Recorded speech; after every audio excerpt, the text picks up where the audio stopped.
Note to self. So our next two topics are impact on Canadians and impact on Canada. It shouldn't take too long. We've done the big bit.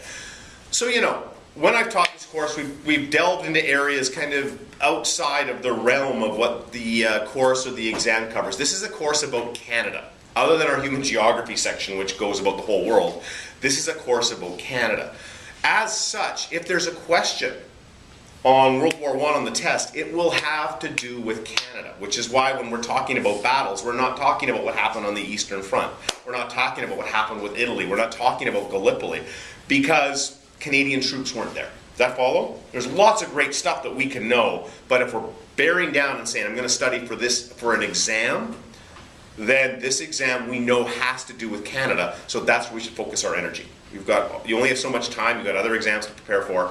That's why we're doing it this way, okay? So this is what I'm trying to help you with, and that's why we're using those outlines as we go along. So, what was World War I's impact on Canadians? Well, the first one we've already talked about. Let's talk about this. What's a negative impact on Canadians? Remember, we did this as World War I was a good war for Canada, was the question we did in our exam. What were some negative things about the impact of the war on Canada?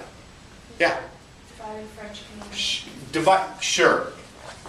Division of Canada, Quebec versus Canada when it comes to both the beginning of the war and the conscription crisis. It's not just conscription, not as many Quebecers volunteered for war, and we know why. There are two reasons. They really didn't see it as Canada's war, and let's be honest, it really wasn't. It was a British war. Canada was like, hey mom, we're coming, and we were excited about it. Well, people in Quebec weren't excited about it. So, definitely divided Canada. Another obvious one, casualties. And not just people dying, also injuries, okay? I just spelled casualties wrong. So casualties also reflects on physical injuries, people being killed, and the mental health issues that came home. The post-traumatic stress syndrome, which back then they called shell shock or alcoholism. You know, you can imagine the kind of suffering that came home from that war.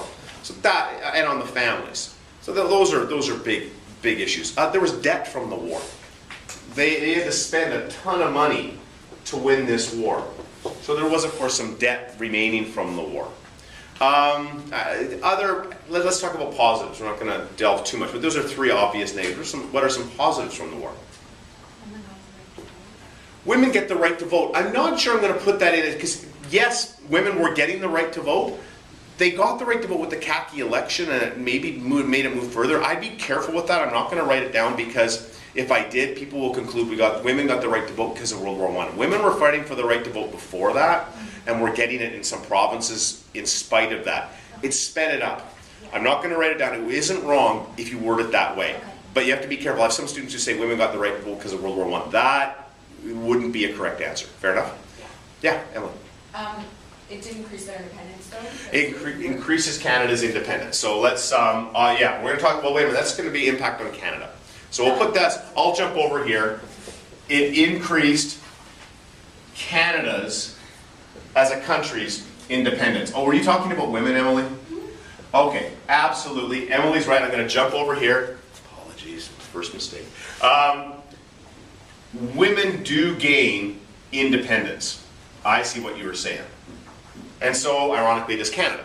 Women gain independence because they were working, right? And they gain self-respect that way. Very good answer. Thank you. What else is good for Canadians? Other than Quebec, they're all more united. Well done.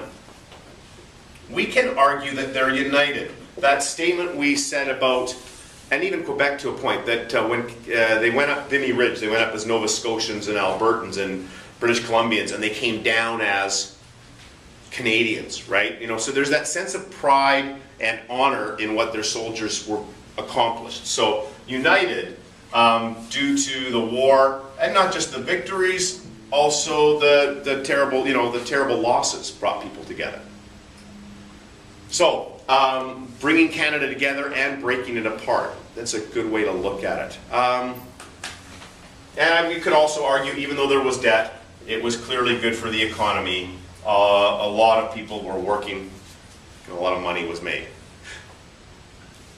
You know what? Another negative I should put up here, just came to me, profiteers and Sam Hughes. Remember that? Okay, you know what I mean by profiteers? The guys who made the cardboard boots, right? And so that would be clearly a negative as well. Pretty good list, people. Pretty good list. I think the impact on Canada as we move over to sort of this different section, we might see some more obvious positives. You're going to find a better black pen. That's better. Much better. So, impact on Canada. Increase Canadian independence. How so? We haven't put it down yet. When World War I started, Canada was automatically at war, right?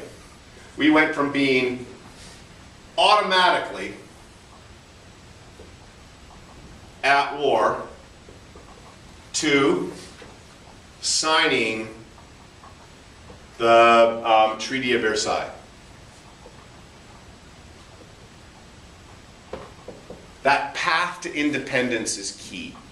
From soldiers under British command to a Canadian army, the Canadian Corps at Vimy Ridge, to our own general, Arthur Currie, to that story of the Prime Minister of Canada telling off the British Prime Minister, telling him that if he doesn't do a better job with his generals, that he wouldn't see more Canadians coming across the Atlantic.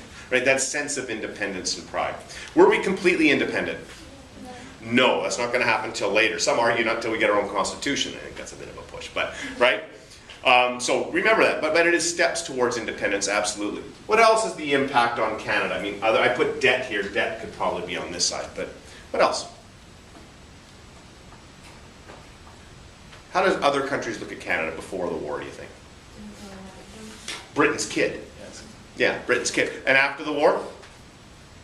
They looked at Canada with more respect. Canada had gained respect in the international arena, there's no doubt.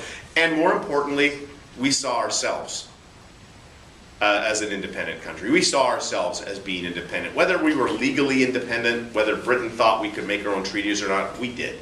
We felt like that. Canada was born largely during World War I. There's truth to that. There's truth to that. So,